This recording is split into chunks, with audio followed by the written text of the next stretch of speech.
All right, in this video, we're going to be talking about a concept I love in music. It's called inversions. Inversions make understanding music so much easier and chords easier to understand. But first, let's recap about what we've learned in the last two lessons. We've learned about intervals and chords, and what I forgot to mention in lesson 4 is this form that we talked about. This is our C major chord. This is known as a triad chord. And a triad chord follows the form that we talked about in lesson 4 of, like, here's an example, C major. You're going to have 1, 2, 3 keys in the middle from the root note. By the way, this is called root position, meaning that the name of your chord comes from your bottom note. That's why it's called the root. So C is your root note. This is a root position triad chord, and it happens to be C major for our example. And so it just follows that form that we talked about. C major's got 3 keys in the middle of your first 2 keys that you want to play, and then the last 2 keys that you're playing for this entire chord is going to have that space of 1 and 2. And I also just want to say you could describe it this way too. So I put the numbers here, 1, 2, 3, 4, 5 on top, counting our keys. And remember, these are our intervals. If we press these 2 keys, that's a second. If we press C and E, that's going to be a third. If we press C and F, that's a fourth. If we press C and G, that's a fifth. You could describe it this way. A triad chord is going to lead, if it's major, it's going to lead with a major third. It's going to have those 3 keys in the middle.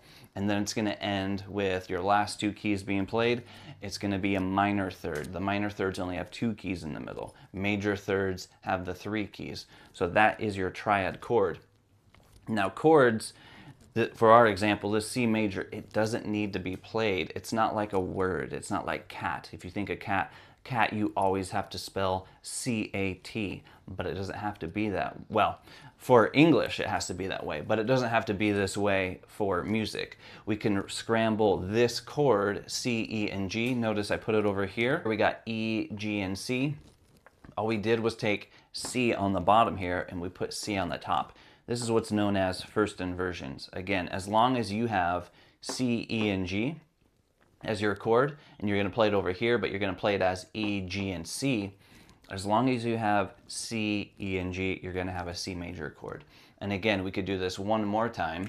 We could take E, we could put E on top.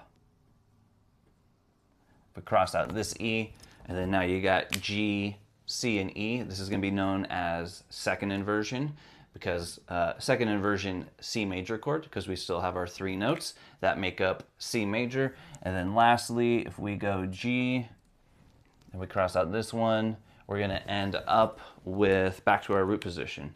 So that's all you need to know about inversions. Luckily, there's only 2 of them. You got first inversion, and then here to here, that would be your second inversion. And then you're back to your root position. And then I'll throw up a couple more examples so you can see it with other chords, minors, and with the black keys and stuff, but it's always going to work the same. You just got to rotate your notes around, and then eventually you're going to get back to your root position. So here we got A minor in our root form over here, leading A, C, and E. Again, it's in the root form. If it's in the root form, A is going to be on the bottom. So from here to here, our triad root form A minor chord. And then notice if we can scramble it again, switch things around. We can take A, put them on the top. So now we're going to have, this would be in the red parentheses, our first inversion, C, E, and A. And then again, we could swap it again, put C on top. And then now this is going to be from here, parentheses in the black. That would be our second inversion. So again, here to here, root form. In the red, here, C to A, first inversion. Here to here, E, A, and C. That's going to be second inversion. And then, of course, if we take E, throw him on top, now you're back to A, C, and E in the root form.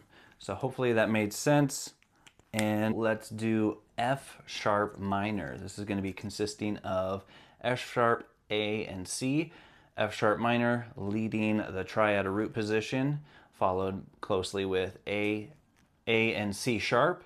So from here to here, that's our root form. So let's do this like this. So here to here is our root form, F sharp, A, and C sharp.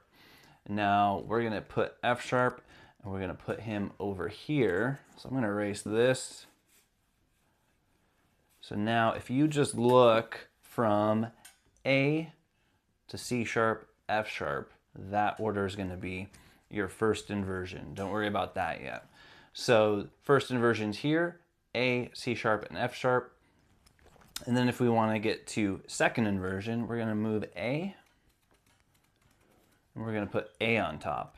So now you got C sharp, F sharp, and A, second inversion. And then if we just keep doing this again, remember there's only 2 inversions.